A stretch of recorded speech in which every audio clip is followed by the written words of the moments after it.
Hai Sobat Belajar, bertemu kembali kita dalam pembelajaran Bahasa Indonesia.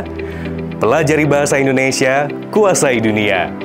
Pada pembelajaran kali ini, kita akan belajar materi Bahasa Indonesia yang kedua untuk kelas 12, yakni teks cerita sejarah. Pernahkah kalian Sobat Belajar mendengar tentang teks cerita sejarah? Apa isi teks cerita sejarah tersebut? Atau bagaimana cara membuatnya? Nah, pada kesempatan kali ini, Sobat Belajar akan dikenalkan tentang teks cerita sejarah dan cara membuatnya dalam pembelajaran menulis teks cerita sejarah pribadi dengan memerhatikan kebahasaan. Sobat Belajar, makna sejarah tentu sudah tidak asing lagi bagi kalian semuanya. Pengertian sejarah menurut Kamus Besar Bahasa Indonesia atau KBBI edisi kelima adalah suatu peristiwa yang terjadi pada masa lampau yang disusun berdasarkan peninggalan-peninggalan berbagai peristiwa.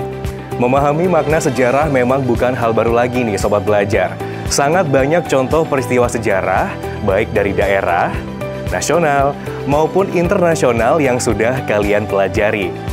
Namun memahami makna teks cerita sejarah agaknya tidak semua orang bisa langsung mengerti. Meskipun makna teks cerita sejarah tidak bergeser jauh dari makna sejarah itu sendiri, makna teks cerita sejarah adalah teks yang di dalamnya menjelaskan atau menceritakan tentang fakta atau kejadian masa lalu, memiliki nilai sejarah. Agar Sobat Belajar memiliki gambaran yang lebih konkret seperti apa wujud cerita sejarah, marilah kita bersama menyimak potongan video berikut ini.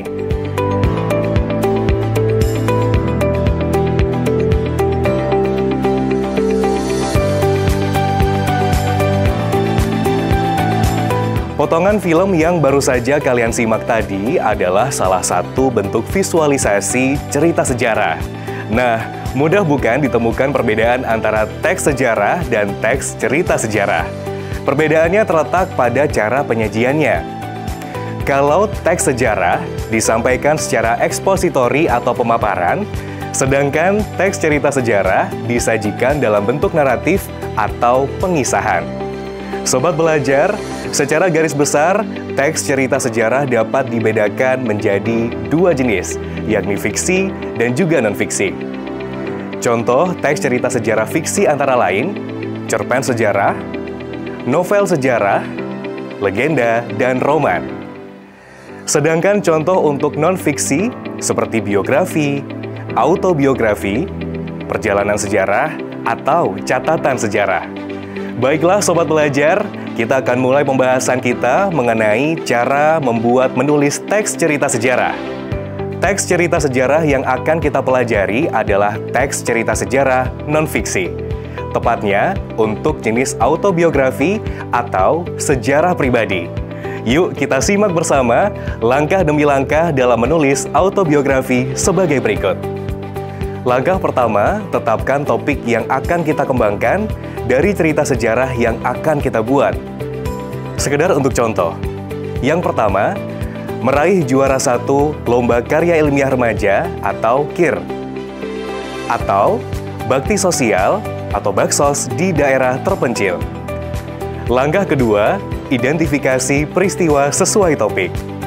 Karena cerita sejarah non-fiksi harus bersifat faktual, artinya hal-hal yang diceritakan benar-benar ada. Maka pada langkah kedua ini, Sobat Belajar dapat mengidentifikasi sejumlah peristiwa yang mendukung topik yang sudah dipilih.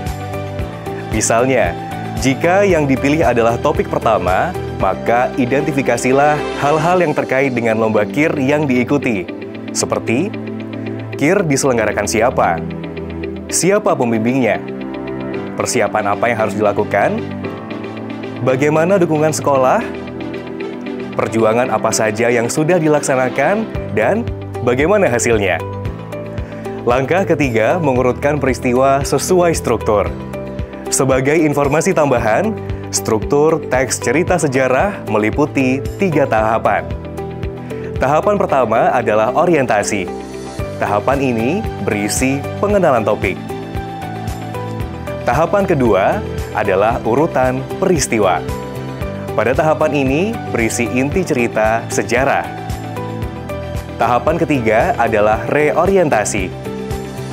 Tahapan ini bersifat opsional, boleh ada, boleh juga tidak dimunculkan.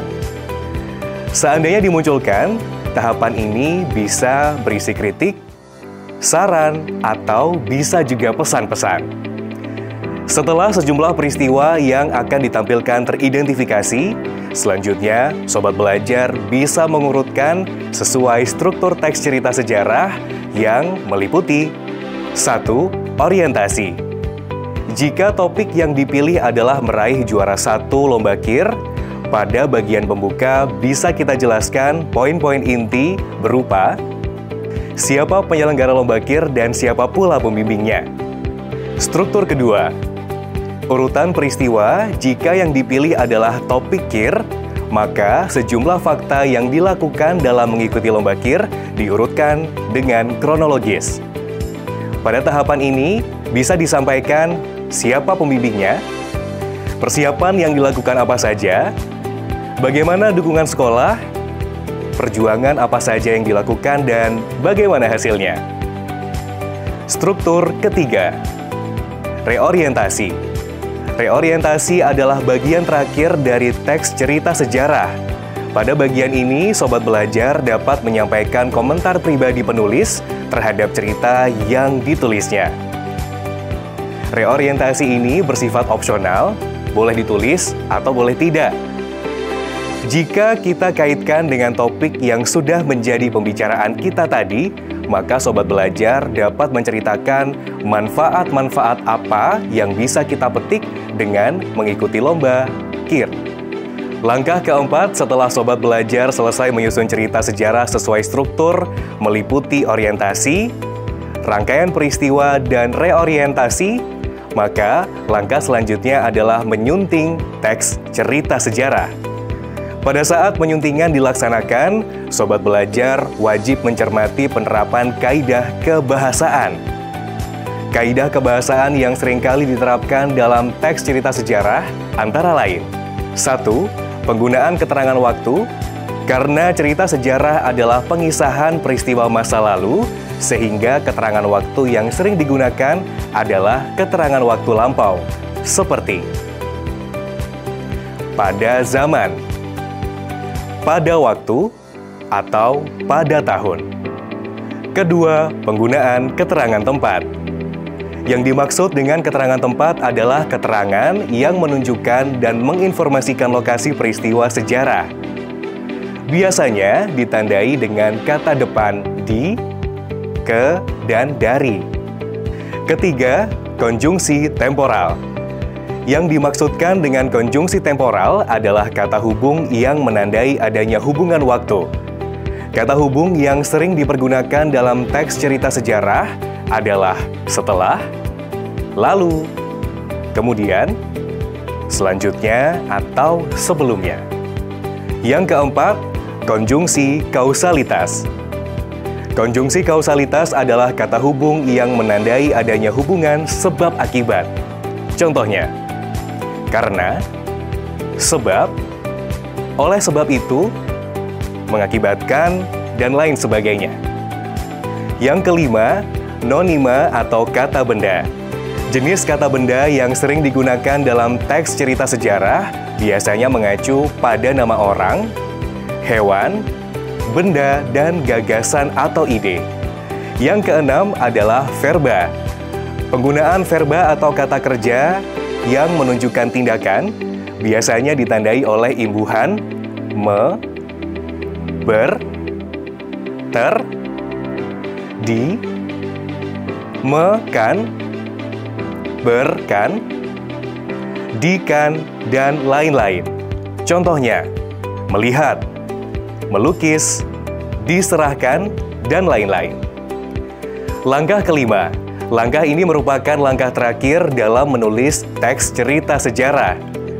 Pada tahapan terakhir ini, Sobat Belajar dianjurkan untuk mempublis teks cerita sejarah yang kalian buat di media sosial. Langkah ini memang bersifat opsional, namun jika Sobat Belajar ingin meyakinkan kualitas karya yang dibuat, maka langkah ini sebaiknya tetap dilakukan.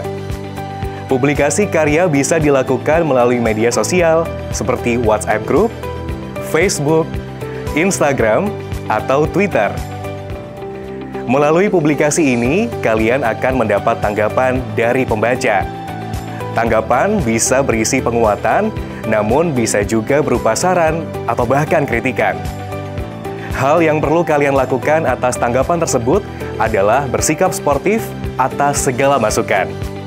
Yakinlah bahwa semua masukan bertujuan positif untuk tujuan perbaikan. Nah, Sobat Belajar, demikian tadi telah kalian simak cara-cara menulis teks cerita sejarah. Bagaimana? Mudah bukan? Hal yang tetap harus diingat adalah bahwa keterampilan menulis butuh proses. Oleh karenanya, agar menjadi penulis yang baik, maka kita harus banyak berlatih dan terus berlatih. Semoga bermanfaat, salam sehat, dan tetap semangat!